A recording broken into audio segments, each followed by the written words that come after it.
nós simplificamos. Sim, nós facilitamos.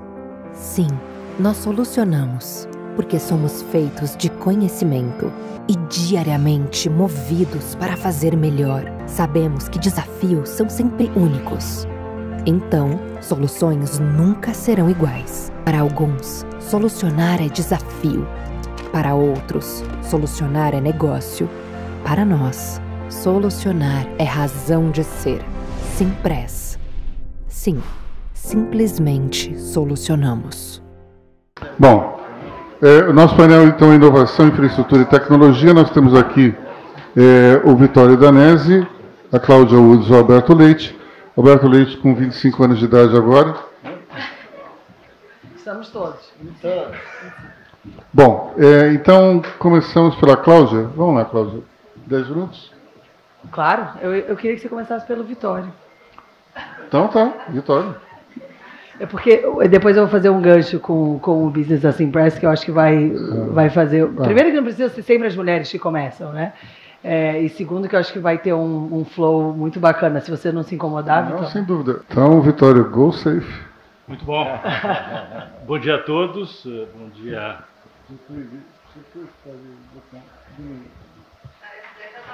Está funcionando, né? Tá, né? Bom dia a todos.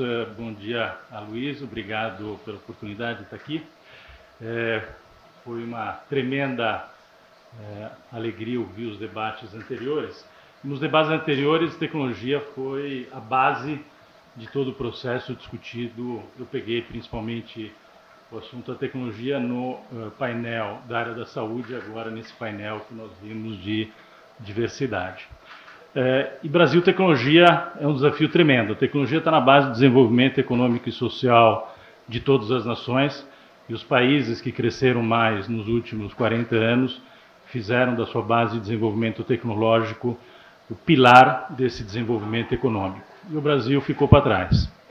Eu vou fazer algumas provocações mais do ponto de vista macro, não vou falar de tecnologia em si, que acho que todo mundo já está cansado de ouvir os termos de inteligência artificial, metaverso, machine learning, etc. Mas como que a tecnologia deveria estar numa pauta muito mais relevante no nosso país do que de fato tem sido. O Salluti apresentou o projeto bárbaro da Intel, mas as pesquisas mostram que nós temos um gap de 800 a 1 milhão de profissionais de tecnologia até 2025. E as universidades no Brasil formam menos de 60 mil pessoas por ano. Então a grande pergunta que a gente tem que se fazer é de onde nós vamos tirar esses profissionais que nós precisamos para desenvolver as nossas empresas e o país ao longo dos próximos 5, 10 anos. Na medida em que nós não temos hoje uma formação relevante de profissionais na área de tecnologia, nós somamos a esse grave problema, o problema é que a tecnologia no Brasil é cara. Nós temos hoje uma política que rege a disponibilidade de equipamentos no país que data da década de 70 e 80.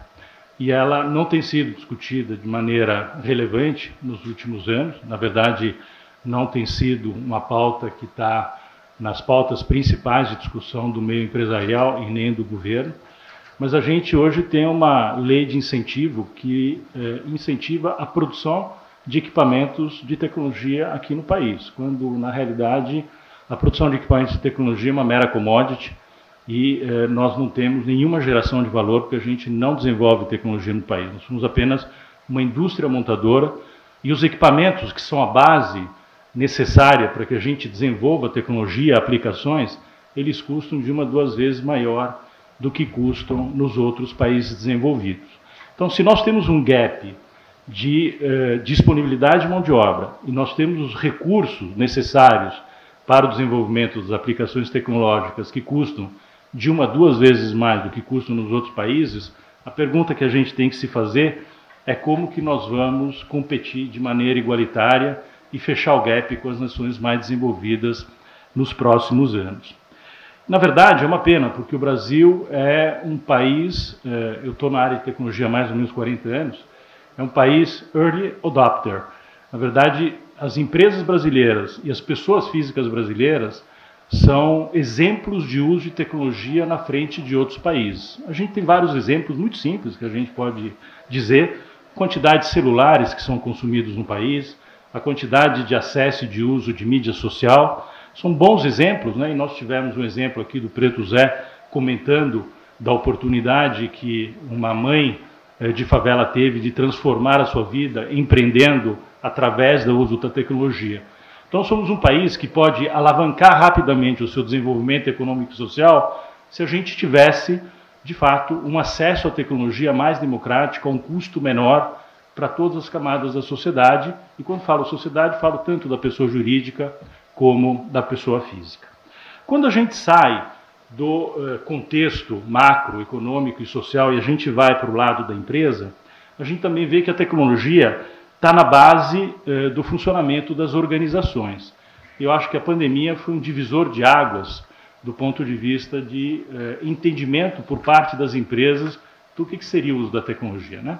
Uma parte relevante de nós, de vocês, ouve falar de transformação digital. A palavra transformação digital está na boca das discussões nos últimos 4, 5 anos. E, na verdade, a pandemia, para mim, transformou o conceito de transformação digital em aceleração digital. E nós descobrimos, durante a pandemia, que, na verdade, nós não estamos falando de transformação digital que se faz há 30, 40 anos. Na verdade, desde que tem tecnologia, tem transformação digital. O que a pandemia nos mostrou é que a quantidade de tecnologia disponível e a rapidez com que essa tecnologia se torna disponível para as empresas e para os usuários, para as pessoas físicas, exige uma capacidade de adaptação e de adoção N vezes mais rápida do que ela era 10, 20, 30 anos atrás. Isso é competição, isso é competitividade. E a gente viu claramente durante a pandemia que nós tínhamos um contingente no Brasil enorme de empresas que não estavam preparadas digitalmente e que na hora que nós tivemos que fechar os negócios dia 16 de março para se transferir para o ambiente de home office em função de todo o fechamento da economia, poucas empresas estavam de fato preparadas e conseguiram manter os seus negócios, seus colaboradores e a sua atividade econômica de maneira clara, enquanto que outras empresas tiveram que fechar o gap e correr atrás da falta de investimento tecnológico de muitos anos. Então, esse contexto de transformação digital, que passou a ser a aceleração digital, transformou uma série de empresas e praticamente eliminou do mercado uma série de outras empresas. E entra numa próxima dimensão, que é a dimensão da inovação, que hoje está toda ancorada em cima de tecnologia. Porque, basicamente, quando nós falamos em inovação, nós falamos em termos de 3 dimensões. A inovação do desenvolvimento de novos produtos e serviços, a transformação digital do uso desses produtos através de novos formatos de disponibilização desses produtos, tanto para o consumidor final, pessoa física, como pessoa jurídica, que é basicamente todo o contexto que a gente viu nos últimos 5 anos de nova economia, e fundamentalmente o formato diferente de funcionamento das organizações, com uma melhoria de processos e produtividade ancorado em processos e sistema, ancorados em tecnologia. Então, é a outra dimensão que a gente vê dentro do nível das organizações. E finalizando, é o tema da mudança do contexto da tecnologia dentro das organizações. Antigamente, nós tínhamos os detentores do conhecimento da tecnologia fechados em salas que dominavam esse processo. E o C-Level e as áreas operacionais das empresas apenas usavam aquilo que era disponibilizado. Também não funciona mais assim. Hoje, cada vez mais, as organizações têm que ter um C-Level e têm que ter as áreas operacionais do negócio entendendo profundamente de como usar a tecnologia para impulsionar o seu negócio. Trabalhar melhor na atividade fim da empresa, ancorado naquilo que a tecnologia disponibiliza hoje. As empresas que não adotam e não permeiam e não exigem esse conhecimento de tecnologia em toda a sua organização, também não conseguem mais competir no mercado. Então, Aloysio, eu entendo que nessa dimensão de país e de empresas, essas são as principais oportunidades que a gente tem olhando para os próximos anos. Legal. Depois, na volta, eu tenho uma perguntinha aqui para fazer para você. Cláudia, vamos lá. A gente não combinou, mas de fato foi uma boa introdução. Bom dia a todos, um prazer estar aqui. Eu estou aqui representando hoje a WeWork, que é uma empresa que nasce com esse conceito de tecnologia e inovação 10 anos atrás, 12 anos atrás, advogando a favor de escritórios compartilhados, que como o Vitório falou, é impossível fazer sem a tecnologia, e hoje efetivamente é uma empresa que tem dentro do seu modelo de negócios grandes empresas como TikTok, Amazon, Google, Pinterest, todas as grandes techs hoje vivem dentro de uma WeWork. Então a gente viveu aí, não só no Brasil, como na América Latina como um todo e no mundo, a revolução muito do que foi comentado aqui hoje ao longo do dia.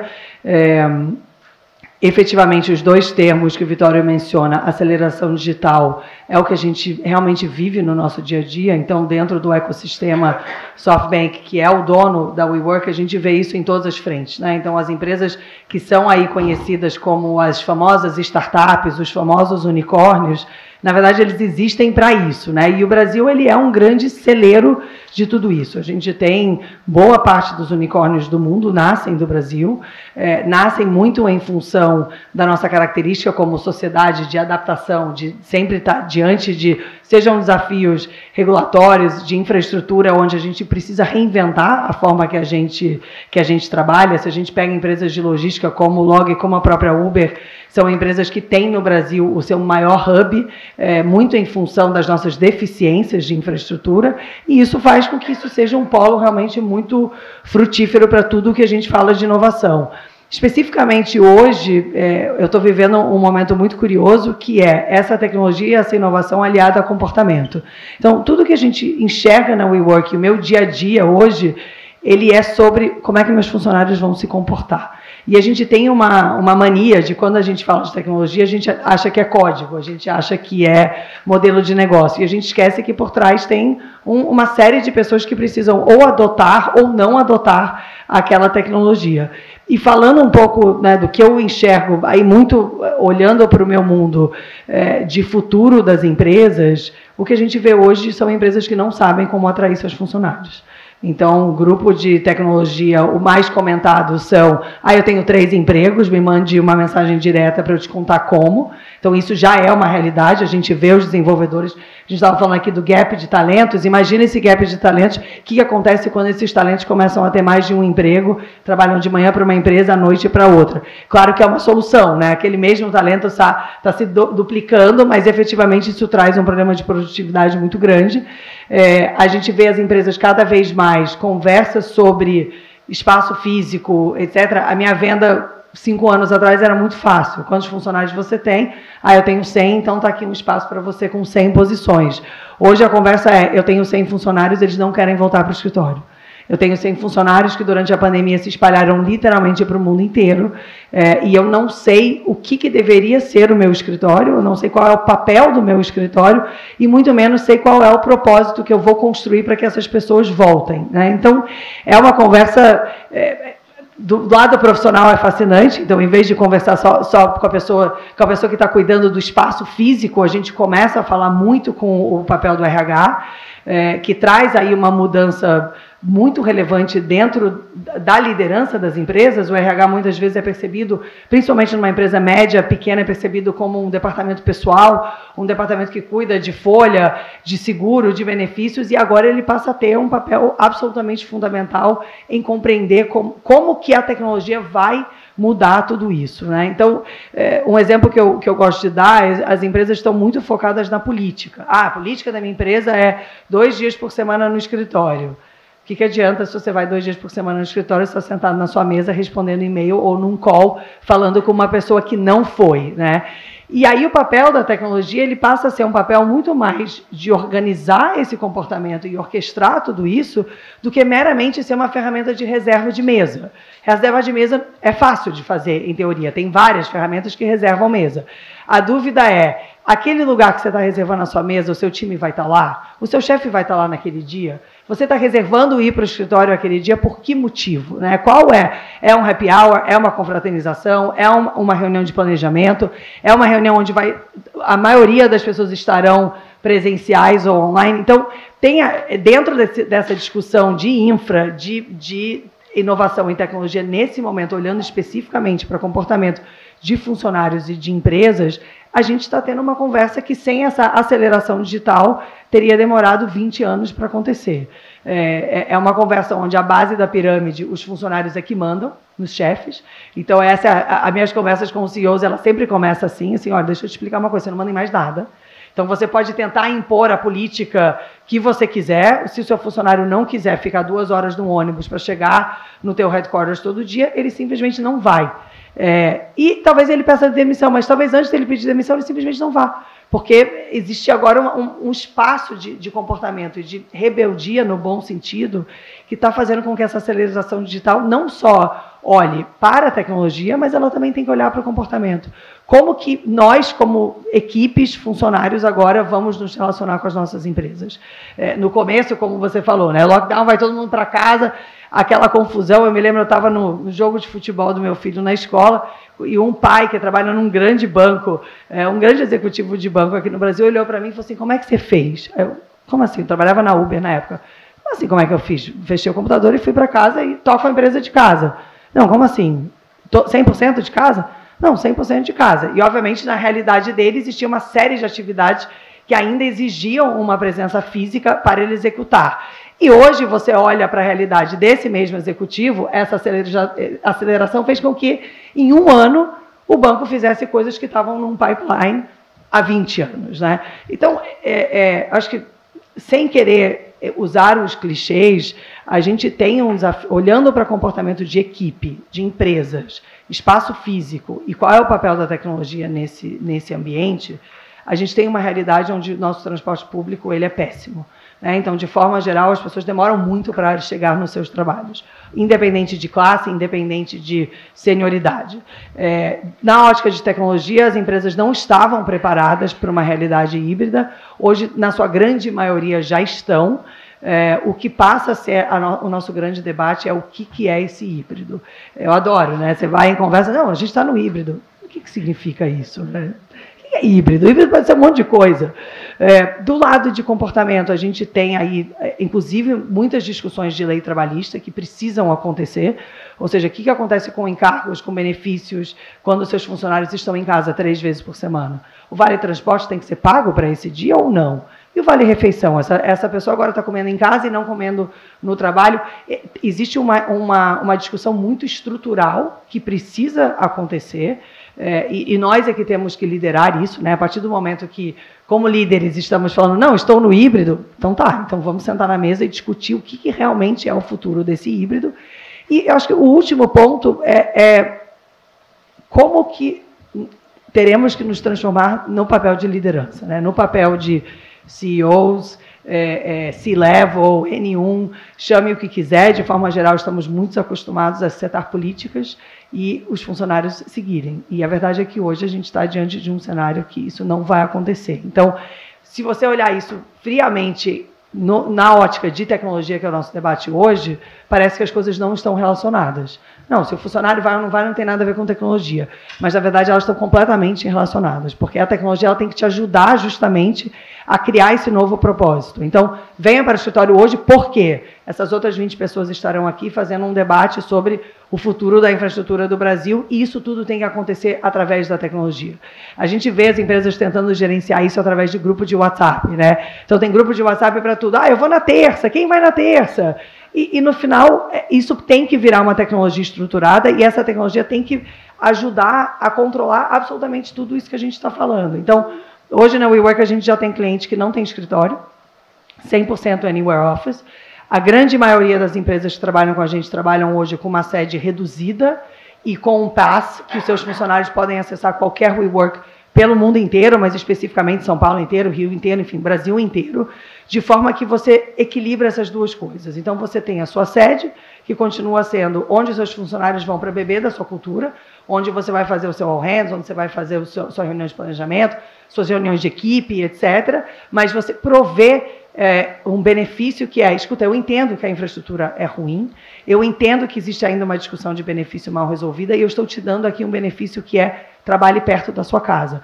Então, a grande maioria dos processos de vendas hoje, a empresa passa para mim o endereço, Cláudia, é aqui que os meus funcionários moram, mostra para mim os hubs que a WeWork tem, onde eles moram, perto de onde eles moram, e a gente oferece um grande mapa que é, em vez desse funcionário demorar 2 horas para se deslocar, no seu híbrido, 2 dias por semana ele pode trabalhar do lado de casa. E aí, obviamente, não vou nem abrir aqui o tópico de saúde mental e etc., que acho que é um grande tópico diante de tudo isso que estamos falando, mas isso acaba sendo um grande aliado, né? Então, a empresa entender que o mundo mudou, a tecnologia mudou, e, principalmente, o comportamento mudou, e eu tenho que também me posicionar de uma forma completamente diferente. Obrigado, Cláudia. Antes de passar a palavra para o Alberto, eu quero fazer um comentário, que é o seguinte: quando eu era pequeno, meu pai mandava na gente, e ele era o chefe e mandava na empresa. Agora que eu sou adulto, eu não mando em ninguém. Meus filhos mandam em mim, e os funcionários mandam na gente. Então, beleza, essa geração dos baby boomers realmente... Fracasso, né? Vamos lá, Alberto. Bom dia a todos. Obrigado, Luiz. Obrigado, Cris, pelo convite. Agradeço imensamente. E eu queria fazer minha contribuição aqui. Acho que a gente teve o Vitorino abordando um tema que começou macro, depois trouxe para uma realidade menor. Tivemos uma abordagem muito comportamental aqui, que, sem dúvida nenhuma, talvez seja, se não a primeira, mas top 3 agendas de qualquer, hoje, grupo de top manager, de pensadores de qualquer empresa, sem dúvida nenhuma, esse tema comportamental. E, sobretudo, não por nada, mas porque as mudanças foram muito recentes e intensas. Então, você teve um conjunto de mudanças muito intensas nos últimos 2, 3 anos, máximo, e que trouxe novas realidades, novos ambientes, que contestam políticas, contestam o status quo, e o processo de adaptação nem sempre é simples por conta da inércia das próprias grandes companhias, e nas pequenas, por conta de que elas planejaram de um jeito, às vezes não tem capital para se replanejar no meio do caminho. Mas eu vou começar também um pouco do macro, e eu vou discordar levemente do Vitorino na medida de regulação do que o Estado fez, do que o Estado não faz. Eu sou completamente contrário a isso. Eu acho que quanto menos Estado, melhor é. Vou dar um exemplo. O que aconteceu na cena de Venture Capital no Brasil nos últimos 5 anos? Salvo o momento atual de elevada taxa de juros, onde o capital secou, e é um momento específico da economia mundial, você tem um aumento da taxa de juros, o capital de risco, normalmente, em todas as situações, ele esfria, e não exatamente conjuntural, que as empresas ficaram ruins do dia para a noite. Não se trata disso. Mas o que aconteceu? Aconteceu uma intensificação de investimento, de abertura de empresas, de novos funcionários, empreendedores que não existiam, pessoas que vieram de fora para cá, companhias do Brasil que saltaram a fronteira. E o que o Estado fez? Nada. Sabe por quê? Porque a força das pessoas estão nelas próprias, a força das empresas estão nelas próprias. O que aconteceu com o WeWork quando chegou no Brasil? Que lei que alterou? Nenhuma. Que lei que alterou para a chegada do WeWork no Brasil? Nenhuma. Basta não incomodar, basta não estar perto. Porque o capital com conhecimento, talento, mercado consumidor, ele acontece, ele se desenvolve. Então, eu acho que aqui é um caso de menos é mais. Eu acho que, embora eu reconheça e sei que ainda temos muitos problemas. Por exemplo, você citou um problema trabalhista aqui. De fato, a gente já teve uma evolução, 2 rodadas de evolução sobre a lei trabalhista, que elas avançaram, certamente, seguramente, mas ainda é pouco. O livre diálogo e o livre acordo entre pessoas, e aí você pode chamar de chefe, funcionário, você pode chamar de colegas, de parceiro, pode chamar do que quiser, mas o livre acordo deveria ser soberano. As pessoas sabem o que decidir. E, obviamente, o Estado está ali para dar um arcabouço jurídico para evitar abusos e excessos. Mas, fora isso, nós deveríamos tentar deixar livre.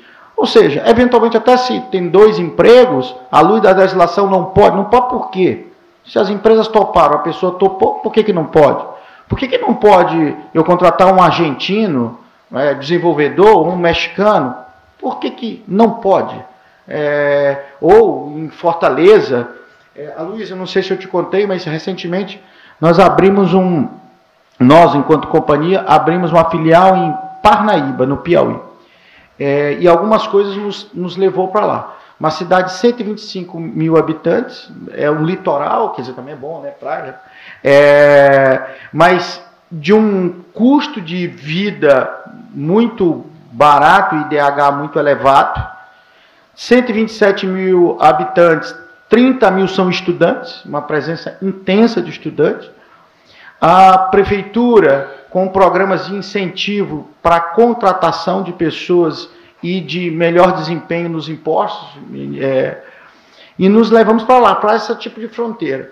E basicamente eu fico pensando, onde é que o Estado deveria ou pode me ajudar? Olha, eu ponho funcionando aí, não tem caos na rua, que está tudo bem. E eu aqui vou contratar, vou desenvolver, e daqui eu vou desenvolver para o mundo. Porque também o conhecimento, se tiver um gap naquele local, o conhecimento está disperso na sociedade. O conhecimento está no YouTube.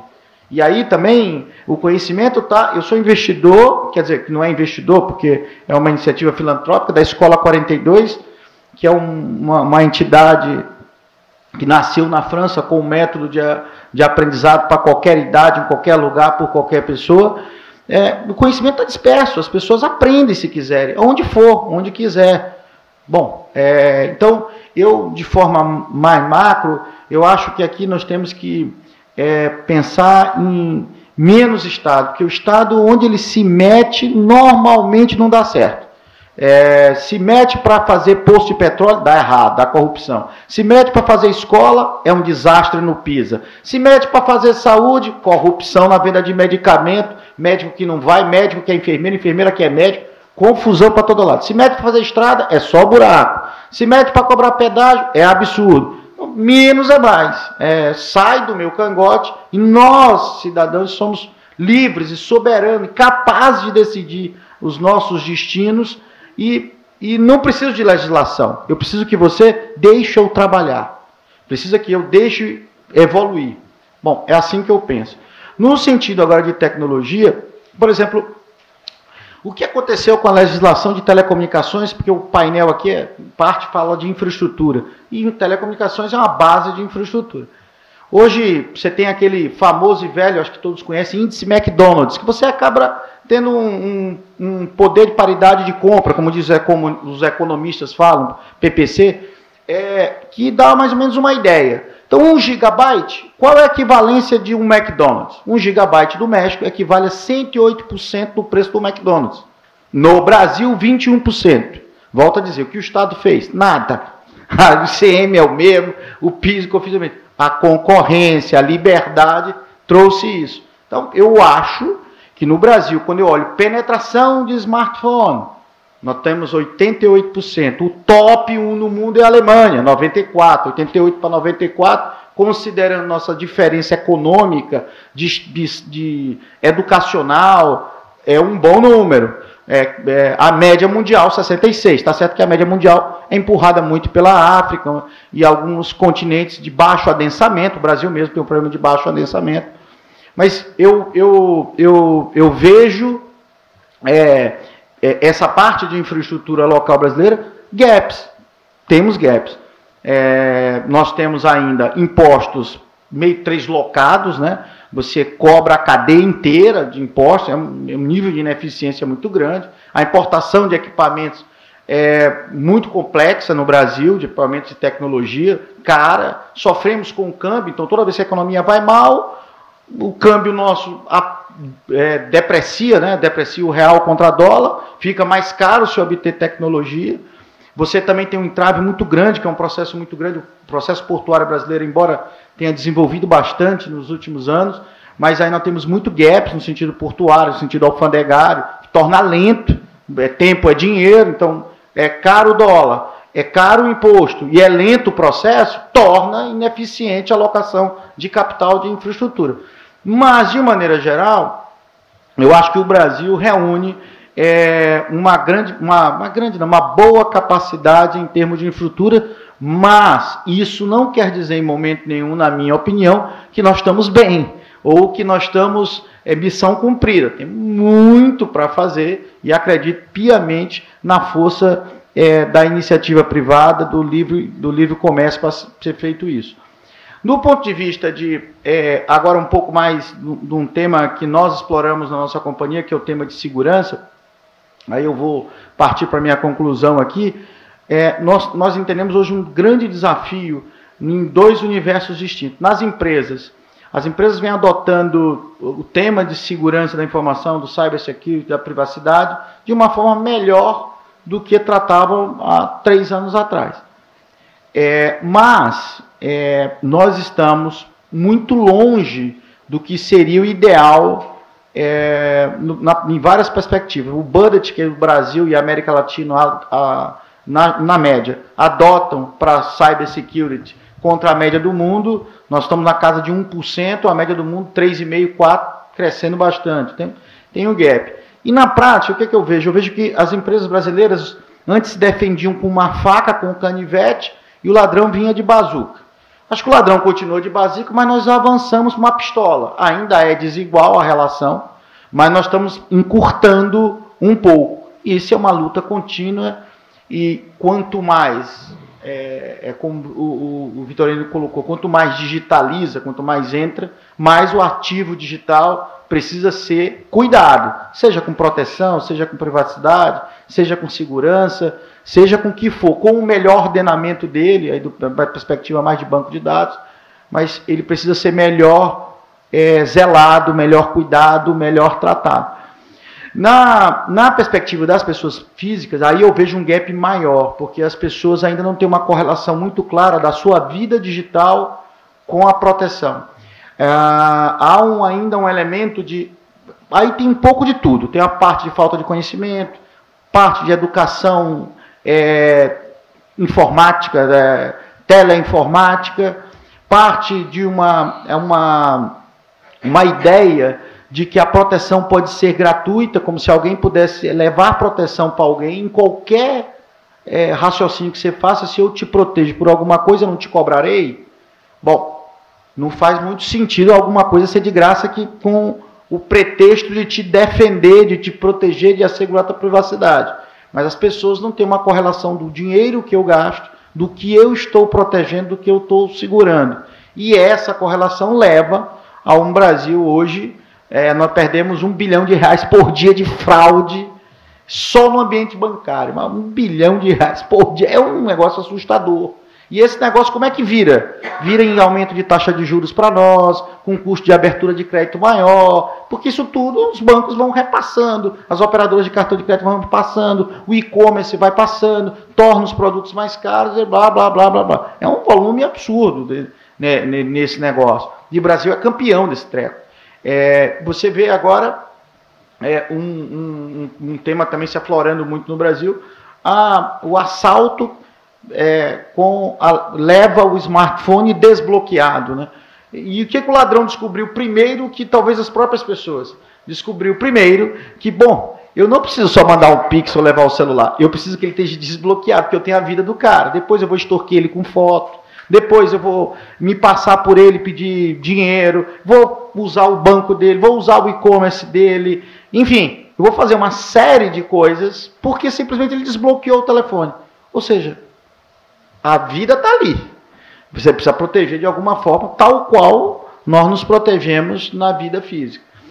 E aí acho que é um processo, mas aí o gap é um pouco maior. Então, Luiz, essas seriam as minhas considerações. Obrigado, Alberto. Como estamos no período eleitoral, o nome do candidato Vitório Danese foi mencionado pelo candidato Alberto Leite, então ele tem o direito de se manifestar. Minha manifestação, acho que em momento algum eu falei que o Estado tem que estar regulando qualquer coisa, né? Não é isso. Hoje nós estamos ancorados em leis que regulam esse setor, né? Então o que a gente precisa é da desregulação desse setor para que a gente tenha uma democratização muito mais intensa da disponibilidade da tecnologia no país, né? Porque acho que olhando a tua conclusão do custo da fraude, a gente pode começar do início, né? Se a gente já paga para tecnologia mais caro e termina pagando mais caro porque é rateado naquilo que nós pagamos, tudo aquilo que acaba sendo fraudado, bom, a gente não precisa falar de todas as outras etapas do processo em que a gente paga mais caro. Então, como é que a gente transforma o país num país mais barato? No final das contas, o grande desafio que a gente tem, pensando em tecnologia e infraestrutura, é que a gente não vive sozinho. A gente vive dentro de um cenário global e a gente tem outros atores que competem com a gente. Então, como é que nós temos, como é que a gente pode transformar outros setores da economia, como foi feito na parte do setor agropecuário? Hoje o setor agropecuário é o único setor efetivamente competitivo no estado da arte que consegue ter uma posição de protagonista no mundo. Depois a gente começa a pensar pequenos exemplos absolutamente aleatórios, como por exemplo o Embraer, mas são situações extremamente pontuais. Então, como é que a gente transforma o nosso país num país protagonista dentro do cenário global? Porque se a gente não for protagonista, nós não vamos desenvolver socialmente a nossa população. Nós temos aqui os nossos colegas da CUFA que podem dizer isso. Como é que a gente desenvolve as pessoas que estão à margem da economia e do social se a gente não tem um país que gera uma quantidade maior de oportunidades? Então, é nesse sentido que eu estava fazendo a minha intervenção. Bom, a Cláudia disse uma frase interessante, como é que os nossos funcionários vão se comportar?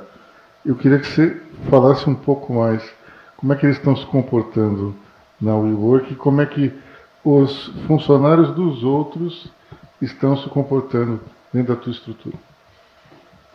Um pouco o que eu falei, né? O que a gente enxerga é, primeiro, uma rebeldia total em voltar. Então, todas as empresas dentro da WeWork, a gente tem pesquisa e acesso tanto a dados, né? A gente sabe quantos dias eles vão por semana, etc. O que a gente vê é que eles não voltam. Então, se você conecta um dado de NPS, de satisfação de funcionário, com a política do híbrido, e você olha o NPS das empresas que exigem 5 dias por semana presencial, é um gap absurdo. Então, acho que esse é o primeiro ponto e o primeiro alerta para todos nós, né? Ou seja, e claro que isso pode mudar, daqui a um ano a gente pode estar falando de uma realidade completamente diferente. Então, acho que essa é a primeira constatação que, efetivamente, já existe até mais do que uma tendência. É realmente um novo modelo instituído no mercado, que é 2 dias por semana, pelo menos, em casa. Especificamente no caso da WeWork, como a gente vive isso, a gente também tem uma responsabilidade muito grande de dar o exemplo, né? Então, agora no México, a gente está estudando a semana de 4 dias, vamos iniciar um piloto, vamos ver como é que funciona. E nos demais países, a gente não tem uma política, a gente tem uma recomendação. A recomendação é que você trabalhe pelo menos 2 dias no seu headquarters, 2 dias de outra WeWork, então para você poder realmente viver essa experiência de você estar em cada escritório, e aí o 5º dia, efetivamente, de onde você quiser. Outras coisas interessantes, mais bobas, né, mas que marcam muito. Segunda-feira o escritório é um fantasma, sexta-feira um escritório fantasma. Então, dentro dos nossos espaços mesmos, a gente passou a alugar os espaços da WeWork para segunda e sexta para outras coisas, para eventos, para festa, para tudo, né? Porque, efetivamente, as pessoas não vão mais nesses horários, e acho que isso vale de aprendizado. Se é isso que os funcionários estão nos dizendo, eu acho que por que também lutar contra isso, né? Mas talvez a parte mais importante que a gente tem observado é a dificuldade que as empresas têm de realmente criar um canal de escuta verdadeiro. Como a gente sempre teve uma cultura de a política criada dentro do boardroom, lá com os líderes da empresa, e ela é empurrada para baixo, nunca houve nenhum espaço formal para um questionamento, né? Tirando a fofoca do corredor, pô, você viu que chegou a nova política de viagem, sei lá. Essa é a primeira coisa, né? Sempre foi um processo criado em cima e empurrado para baixo, e normalmente essas políticas mudam, não sei, uma vez a cada 5 anos, uma vez a cada 10 anos. E agora as empresas, a gente incentiva muito, a gente inclusive oferece suporte de tecnologia, de metodologia de pesquisa de NPS, etc., para fazer esse processo de escuta verdadeiro. Então, você não tem jeito. O tema que mais surge quando você faz a escuta é a diferença entre as equipes. Tem uma equipe que não quer voltar nenhum dia. Tem equipes que precisam voltar, né? Dentro da WeWork eu tenho a equipe que cuida do prédio. Não é opcional. Se a pessoa trabalha dessa pessoa, é estar fisicamente no escritório. Mas acredite, se quiser, tem um questionamento. Não, mas como é que é o meu trabalho híbrido? Então, veja, não tem. Mas até isso a gente conseguiu desafiar. Então, a gente fez um processo de troca de prédio, de forma que pelo menos uma vez por semana essa pessoa esteja num prédio mais próximo da casa dela. Ela não está de casa, mas pelo menos ela não tem o transporte, né? Só que isso traz um desafio muito grande, a partir do momento que você tem a decisão, ela é quase ética, uma decisão filosófica de vou tratar as minhas equipes de forma diferente ou não. Eu vivi isso de uma forma muito intensa na minha antiga casa durante a pandemia, onde efetivamente eu tinha a equipe de suporte de motoristas e entregadores, que no meio da pandemia tinha que continuar funcionando, né? Os motoristas e os entregadores estavam trabalhando de forma muito intensa na rua, e como que eu poderia, como empresa, como líder, falar, não vai ter suporte para você, que efetivamente está trabalhando. Então, esses dilemas de, poxa, vou me permitir ter uma política diferente para cada equipe, é uma pauta que está muito constante, né?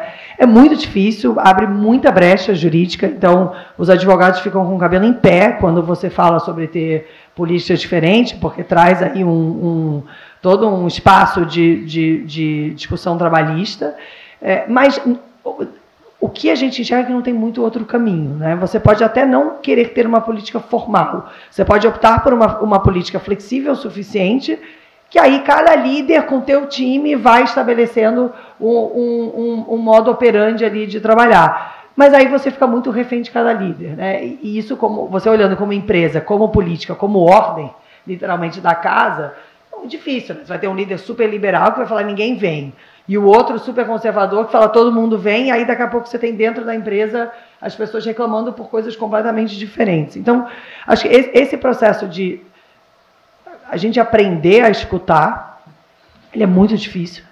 Não sei quantos de vocês têm política de colher NPS de funcionário. A gente vê hoje NPS de cliente, já é uma coisa que virou quase padrão no mercado de empresas que são muito client-centric, mas de funcionário quase ninguém mede, né? Tem aquela pesquisa, uma vez por ano, de clima. Cara, eu estou medindo NPS de 2 em 2 semanas, porque a coisa está mudando tanto que tudo pode mudar em 2 semanas, em 1 mês. E aí, efetivamente, você ter como política uma cabeça aberta suficiente para, se você colheu o NPS aquele mês e voltou uma revolta, você precisa esperar 1 ano para mudar a política. Muda naquela hora, né? Seja transparente, fala, veio aqui o feedback, isso aqui a gente pode mudar, isso aqui a gente não pode mudar, por isso, por isso, por isso. Mas essa parte, na minha observação, tem sido a parte mais difícil, porque ela exige realmente uma mudança cultural nas pessoas, como você falou, nessa geração baby boomers e afins, que não estão acostumados, né, a essa mudança contínua e principalmente a essa democracia quase excessiva, que é o que hoje a gente tem que aplicar na definição dessas coisas. Então, acho que muita mudança. Vou colocar só um último ponto, que eu acho que ele é mais estrutural sobre espaço físico, mas muito relevante, e aí tem muito a ver com a revolução que a Simpress fez 12 anos atrás, né, Vitória, mais ou menos, que a Simpress existe? Não, 21. 21. Hoje em dia é muito comum você alugar impressora, né? Quem compra uma impressora? Ninguém. A impressora da minha casa é alugada. Só que os escritórios, a gente continua assinando contrato de 15 anos, botando capex de múltiplos milhões, alugando andares fechados, né? Quem nunca tinha 3 andares fechados? Mas o headcount vai aumentar, então abrir um andar aqui no prédio, vou já alugar e deixar fechado. Isso efetivamente não existe mais, né? Então, o mesmo conceito que foi aplicado para aluguel de impressora, para aluguel de manutenção de equipamento, hoje o que a gente vê são as empresas mais tradicionais, que normalmente fariam um build to suit, migrando totalmente para o que a gente chama de Space as a Service, que é isso, Cláudia, agora os meus funcionários querem vir 2 vezes por semana, então eu preciso de 200 lugares. Se daqui a 6 meses todos quiserem voltar 3 vezes por semana, eu vou precisar de 300 lugares. E aí você conseguiu olhar para essa parte do seu negócio, que até então ela era muito fixa, né? Muito contratos rígidos, com a mesma cabeça de qualquer coisa de as a service, né? Então a gente tem nuvem as a service. Hoje, o escritório funciona da mesma forma. Então, essas grandes empresas que eu citei, é muito comum você receber uma ligação e falar, Cláudia, ferrou, preciso de um espaço para acomodar mais 200 pessoas essa semana, porque vai ter um evento, e a gente, como o WeWork, se encarrega, ou seja, esse problema passa a ser meu, né? Eu é que tenho que achar esse espaço para que essa empresa consiga, ou num determinado dia, ou efetivamente migrar de um prédio para outro, porque a necessidade dela mudou. Então, isso vem junto com essa mudança de mindset de que as coisas não precisam estar rígidas durante 10 anos em contratos, e sim, elas podem ser muito mais fluidas. Antes de fazer uma pergunta para o Alberto, passar a palavra para o Vitório, um breve comentário, que a gente já está com o horário estourado. Cláudia, eu acho que a gente está no momento de transição e de adaptação. Acho que não tem uma resposta de qual é o modelo ideal, acho ainda, que nós vamos encontrar para trabalhar, né? Nós temos empresas que têm essa... vai quando quer, né? Nós achamos na companhia que o híbrido, obviamente, é o ideal, as pontas são o ideal, a cidade ficou melhor, inclusive, a vida das pessoas ficou melhor, mas quando vai para o escritório tem que estar todo mundo no escritório, porque o único benefício de estar no escritório é a troca entre pessoas, senão não tem razão de estar no escritório. Então, nós, no nosso modelo, nós estamos insistindo de que a presença física, no momento em que a gente decidiu que essa presença física é necessária, é para todos. De maneira que a gente consiga manter a paixão, a cultura, o engajamento, a troca rica entre as pessoas, que é o que faz a cultura da organização. Porque o que a gente sente do ponto de vista de indicadores, o maior turnover que nós temos hoje na companhia são de colaboradores que estão há menos de 2 anos na companhia. Esses colaboradores foram colaboradores que entraram na pandemia no regime de home office. Esses caras não entendem como funciona a empresa, por mais onboarding perfeito que a gente faz, por todo o processo sistêmico que roda maravilhosamente bem, eu não preciso da empresa no escritório. A empresa roda e presta serviço para o cliente com todo mundo dentro de casa. Só que esse cara não fica na empresa. As pessoas que estão na empresa há mais tempo não saem da empresa. E na hora que você faz a pesquisa, ele tem paixão, ele tem engajamento, ele curte a maneira como a empresa funciona. O cara que está 2 anos na empresa não sente isso. Eles estão começando a sentir isso com a volta aos escritórios. Então, acho que a gente vai ter, nós temos um problema sério de turnover, hoje em todas as empresas, nós temos um problema de rebeldia, mas eu acho que nós estamos no meio de uma nova adaptação. Daqui a 2 anos, a gente vai olhar para trás e a gente vai ver que nós tivemos um tremendo aprendizado e aí a gente vai poder dizer qual é o modelo definitivo. Muito bem. Alberto, eu queria perguntar para você, na questão da segurança, 5G muda alguma coisa ou só torna o roubo de dados mais rápido? Bom, eu ainda não tenho nenhuma medida se torna mais rápido ou não. Porque tô reagindo à tua pergunta aqui. Talvez, na perspectiva de saída, de up e down, talvez sim. Mas talvez não é esse o ponto de levar segurança, porque no momento que já está fazendo up ou down de qualquer coisa, já foi, né? É aquela coisa de o ladrão levou o teu relógio e saber se você vai chamar a polícia, vai correr atrás dele, vai correr dele. O ideal era não estar numa rua, num ambiente de perigo, ou talvez não usar o relógio, ou morar numa cidade com índice de segurança melhor. Mas o tema, de maneira geral, assim, o 5G, ele tem, como foi o 4, como foi o 3, como foi o 2 e a primeira geração, ele tem uns ciclos, assim. A primeira fase é essa ultra-digitalização, né? Você implementa a tecnologia e começa a usufruir desse negócio. No passo seguinte, você tem uma espécie de decepção, porque você espera muito mais, você estava ansioso com a tecnologia, você espera muito mais dela e ela meio que te decepciona. Assim como inteligência artificial, a gente fala disso desde 2017. Muita gente fala que tem inteligência artificial, mas a grande pilar da inteligência artificial é um conjunto bruto enorme de dados para que ela funcione plenamente. Nem todas as empresas têm isso de forma organizada, de forma estruturada. Às vezes também não tem esse volume enorme. E se chama de inteligência artificial às vezes, planilhas de Excel automatizadas, o que não é. E aí, às vezes, os CEOs da empresa ficam decepcionados com a inteligência artificial.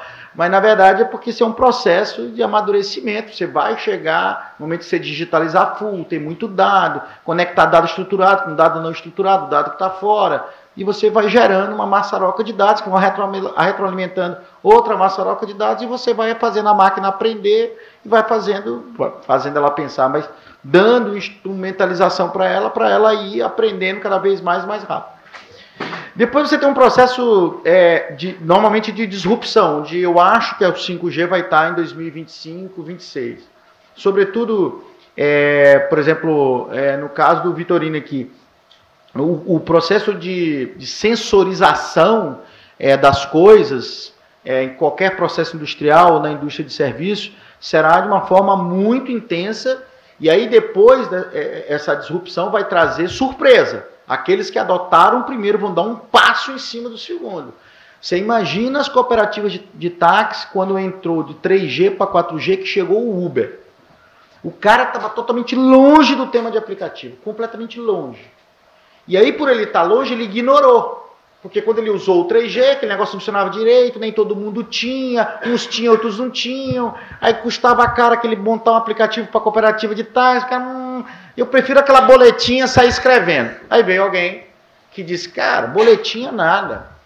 Isso aqui conecta no mapa, que conecta também no e-commerce, que salva o cartão. E que as pessoas podem instalar, porque a penetração de smartphone já está em 70%. Bom, e aí o cara instalou um aplicativo e se tornou a maior empresa de táxi sem ter táxi. E aí as cooperativas de táxi engasgaram porque você efetivamente deu um pulo na frente dos outros. Tem um preço de você... quem começou isso, no momento ele carrega...